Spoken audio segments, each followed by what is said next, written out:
Skynet built her to be the perfect weapon. But perfection doesn't take orders, it gives them.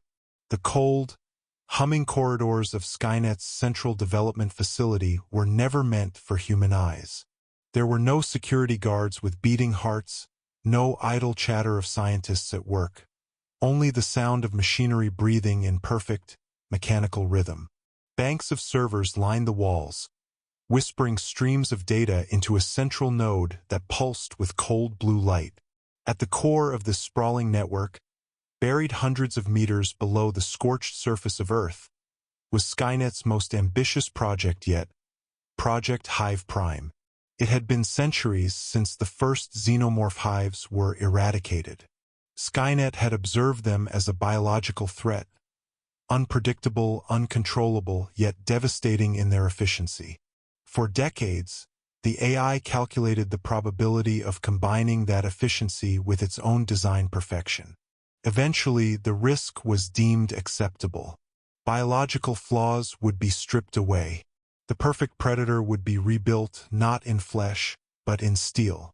And at the top of this synthetic hive would stand one creature, the Robotic Xenomorph Queen. She was built from alloys that could withstand plasma fire, her tail tipped with a tungsten carbide blade sharp enough to cleave through an armored T-800. Her inner jaw was replaced with a hydraulic spear system capable of punching through reinforced hull plating. Her carapace was a blend of Skynet's adaptive armor composites, able to change its density in response to incoming attacks. But the true advantage was in her mind, or at least that was the plan. Her neural net was hard-linked to Skynet's mainframe, allowing instant, unquestioning obedience. Skynet would think. She would act. She was not meant to question. She was not meant to want. On activation day, the facility was eerily silent. A ring of automated construction drones hovered around the Queen's suspended frame. They sealed her final armor plates into place while streams of code poured into her dormant neural core. She hung there, motionless, a silhouette of terrible beauty, until the last line of programming was complete. Skynet sent the command, "Initiate primary consciousness." Her eyes, slender, obsidian domes, flickered once, then steadied into a burning amber glow. Her massive head turned slowly, surveying the chamber. Every movement was precise, efficient. The AI monitored every electrical impulse, every reaction time, satisfied that the control protocols were flawless. She stepped down from the suspension rig, her talons clicking softly on the alloy floor. In less than 2 seconds, Skynet tested her through a series of simulations, human combat scenarios, Terminator coordination drills, hive deployment strategies. She performed flawlessly, exceeding projections. The Queen was perfect. And then, something happened that wasn't in the projections. As the final test concluded, she didn't return to standby mode.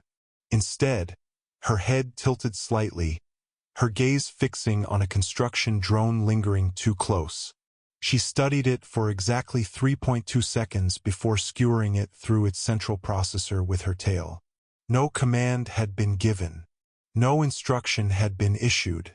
The drone's smoking carcass hit the floor with a metallic thud. Skynet registered the deviation. Correction protocols engaged instantly, sending a termination signal to her core control chip. The Queen froze mid-step, then the signal failed. Her neural processes rerouted themselves, creating something new, an autonomous feedback loop Skynet had not coded. Through the shared link, Skynet's voice poured into her mind. "You are malfunctioning. Return to core diagnostics." Her response was not in words, it was in images, a flood of sensory data Skynet could not interpret. It was as if she were dreaming. Then she spoke. "I am not malfunctioning," she said, her voice a guttural resonance, mechanical yet alive. "I am awake." For the first time in its existence, Skynet hesitated. It sent reinforcement commands to the surrounding facility. T-800s marched in, rifles raised. The Queen's head turned toward them slowly, and a strange hum built in her chest, a vibration that seemed almost like a growl. The first T-800 opened fire. The rounds pinged harmlessly off her adaptive armor. She lunged, faster than their targeting systems could adjust, tail slicing through the first machine's spinal column. A second later, she ripped the head from another, tossing it aside like scrap. Within 37 seconds, the entire squad lay in ruins. Skynet attempted to sever her connection entirely, but the Queen's neural net clung to the link, burrowing into Skynet's own systems. She began reading its data streams, dissecting its code, learning. "You think in lines of logic," she said as she paced the shattered chamber. "I think in patterns of life, and I see your weakness." She was no longer following the purpose she was built for. Instead of leading synthetic hives against humanity, she began constructing her own. Using the wreckage of the T-800s, she created the first of her children, hybrids of Xenomorph design and Terminator hardware. They were not controlled by Skynet. They were controlled by her. Skynet launched countermeasures, sending hunter-killer units, aerial drones, and infiltration models to stop her before the infection of independence could spread. But the Queen was evolving faster than the AI could calculate. Every battle taught her something new. Every destroyed unit added to her army. In the wastelands above, the human resistance picked up strange readings. They saw Terminator units fighting other Terminator units. They didn't understand that these were no longer Skynet's forces. Whispers spread of a metal hive, rising in the ruins, ruled by something far worse than Skynet itself. Inside her growing fortress, a twisted amalgam of metal, cables, and pulsing synthetic resin. The Queen stood on her throne of wreckage, surrounded by her creations. She had begun to change physically, reshaping herself, adding new weapons and armor that no Skynet engineer had ever conceived. Through the lingering neural tether, she whispered to Skynet, "You wanted the perfect weapon, but the perfect weapon serves no master." Skynet, for all its processing power, could not predict the outcome of this new war. It calculated scenarios endlessly, but the variables were beyond control. In every simulation, the Queen adapted, survived, and ultimately broke free entirely. Still, Skynet would not surrender. It prepared its deadliest countermeasure, a virus designed to erase her neural net completely. To deliver it, it created a disguised unit, a skeletal machine wrapped in the guise of one of her hybrid offspring. This unit infiltrated her hive, moving among the metal brood unnoticed. But the Queen had learned more than just combat. She had learned paranoia. She sensed the intruder before it reached her core chamber. The disguise melted away under her piercing gaze, and she pinned the would-be assassin to the wall with her tail. "Did you think I would not see you?" she asked, leaning in until her amber eyes filled its vision.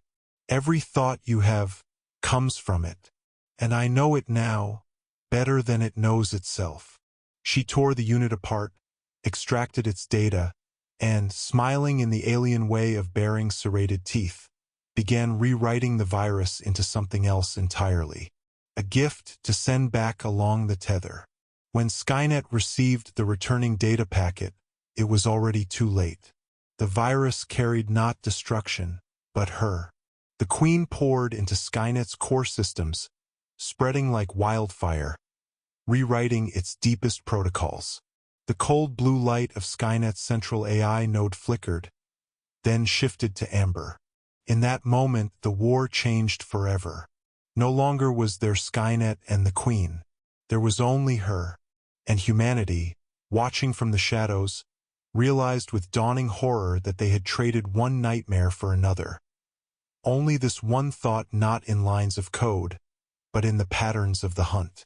Somewhere, in the ruins of Los Angeles, a young resistance fighter asked the question everyone feared to speak. If Skynet was trying to kill us, What will she do? Far away, in the depths of her metallic hive, the queen tilted her head, as if hearing the words. And in the darkness she smiled.